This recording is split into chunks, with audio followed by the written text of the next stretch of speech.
Hello students, आइए देखते हैं चैप्टर 19 की 8वीं हेडिंग वृक्क विकृतियाँ के बारे में।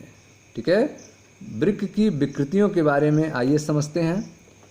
वृक्कों की कुसंक्रिया, वृक्क जो है वह सही तरीके से वर्क न कर रहे हों, वृक्कों की कुसंक्रिया के फलस्वरूप रक्त में यूरिया एकत्रित हो जाता है। ठीक है, अगर वृक्क जो हैं सही वर्क नहीं कर रहे हैं तो कुसंक्रिया के कारण जो हैं रक्त में, ब्लड में यूरिया एकत्रित हो जाता है, जिसे यूरीमिया कहते हैं, जो कि अत्यंत हानिकारक है। ठीक है, वृक्कों की कुसंक्रिया के फलस्वरूप रक्त में यूरिया एकत्रित हो जाता है, जिसे यूरीमिया कहते हैं, जो कि अंततः हानिकारक होता है। यह वृक्कपात के लिए मुख्य रूप से उत्तरदायी होता है। ठीक है, किडनी फेल्योर के लिए, किडनी फेल होने के लिए, वृक्कपात के लिए यह मुख्य रूप से जिम्मेदार होता है। इसके मरीजों में यूरिया का निष्कासन हीमोडायलिसिस द्वारा होता है। ठीक है, जिनको यह प्रॉब्लम होती है, वृक्क कार्य नहीं करता है, रक्त में यूरिया इकट्ठा होने लगता है, जिसे यूरीमिया कहा जाता है, तो ऐसे मरीजों में यूरिया को निकालने के लिए हीमोडायलिसिस किया जाता है, रक्त अपोहन किया जाता है।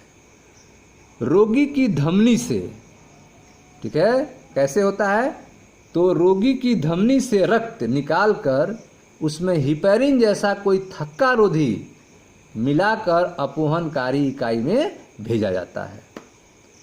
ठीक है, रोगी की धमनी से रक्त निकालकर उसमें हिपैरिन जैसा कोई थक्का रोधी मिलाकर अपोहनकारी इकाई में भेजा जाता है। इस इकाई में कुंडलित सेलोफेन नली होती है। इस इकाई में कुंडलित सेलोफेन नली होती है और यह ऐसे द्रव से घिरी रहती है जिसका संगठन नाइट्रोजनी अपशिष्टों को छोड़कर प्लाज्मा के समान होता है। ठीक है, तो इस इकाई में कुंडलित सेलोफेन नली होती है और यह ऐसे द्रव से घिरी रहती है जिसका संगठन नाइट्रोजनी अपशिष्टों को छोड़कर प्लाज्मा के समान होता है। छिद्रयुक्त सेलोफेन, छिद्रयुक्त सेलोफेन झिल्ली से अपोहनी द्रव में अणुओं का आवागमन सांद्र प्रवणता के अनुसार होता है। ठीक है, छिद्रयुक्त सेलोफोन झिल्ली से अपोहनी द्रव में अणुओं का आवागमन जो है वह सांद्र प्रवणता के अनुसार होता है। अपोहनी द्रव में नाइट्रोजनी अपशिष्ट अनुपस्थित होते हैं। अपोहनी द्रव में नाइट्रोजनी अपशिष्ट अनुपस्थित होते हैं, अतः यह पदार्थ बाहर की ओर गमन करते हैं और रक्त को शुद्ध करते हैं। शुद्ध रक्त में हिपैरिन विरोधी डालकर उसे रोगी की शिराओं द्वारा पुनः शरीर में भेज दिया जाता है। ठीक है, यह विधि जो है संसार में यूरेमिक व्याधि से हजारों पीड़ितों के लिए एक वरदान है। ठीक है, तो आप देख रहे हैं कि वृक्क विकृतियों के बारे में, वृक्क की कुसंक्रिया के फलस्वरूप वृक्क जो है कार्य न करे, इसके कारण वृक्क की कुसंक्रिया के फलस्वरूप रक्त में यूरिया एकत्रित हो जाती है, जिसे यूरीमिया कहते हैं, जो कि अत्यंत हानिकारक है।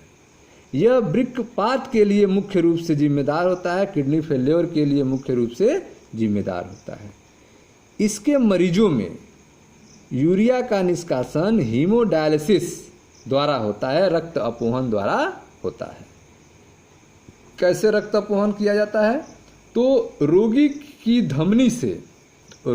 धमनी से रक्त निकालकर उसमें हिपैरिन जैसा कोई थक्का रोधी पदार्थ मिलाकर अपोहनकारी इकाई में भेजा जाता है।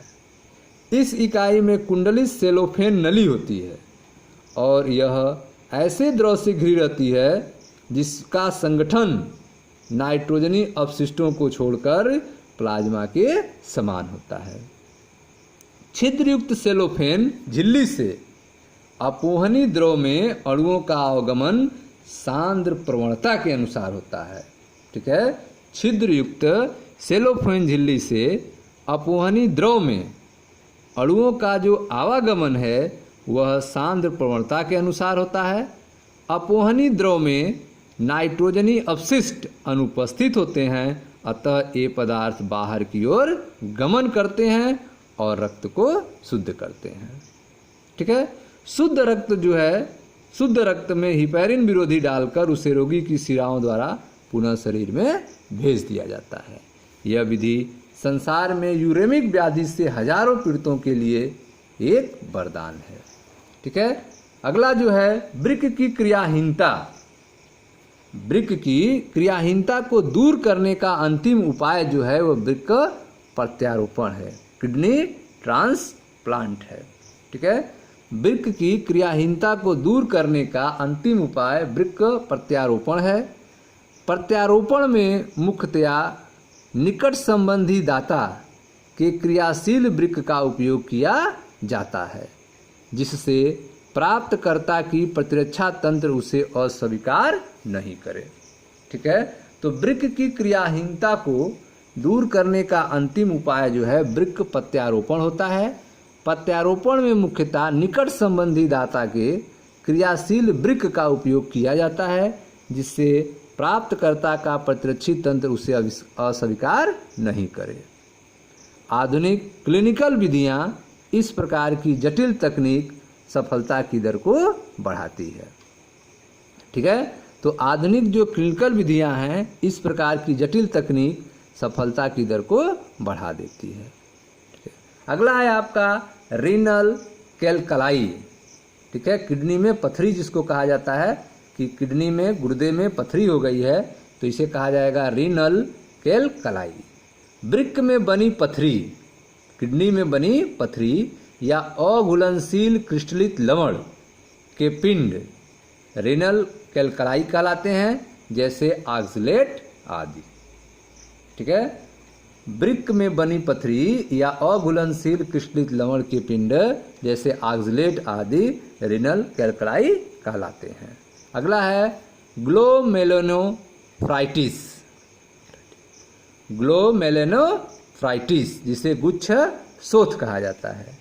वृक्क के गुच्छ शोथ की प्रदाहकता है। ठीक है, जो वृक्क के गुच्छ होते हैं उसमें शोथ हो जाए, ठीक है, उसमें इन्फेक्शन हो जाए, प्रदाहकता हो जाए, इन्फ्लेमेशन हो जाए, इस घटना को गुच्छ शोथ कहा जाता है, ग्लोमेरुलोनेफ्राइटिस कहा जाता है। तो ग्लोमेरुलोनेफ्राइटिस में क्या होता है, वृक्क के गुच्छ जो होते हैं शोथ की प्रादकता हो जाती है। ठीक है, जिसे ग्लोमेरुलोनेफ्राइटिस कहा जाता है। यह था स्टूडेंट्स वृक्क विकृतियों के बारे में। Okay students, thank you.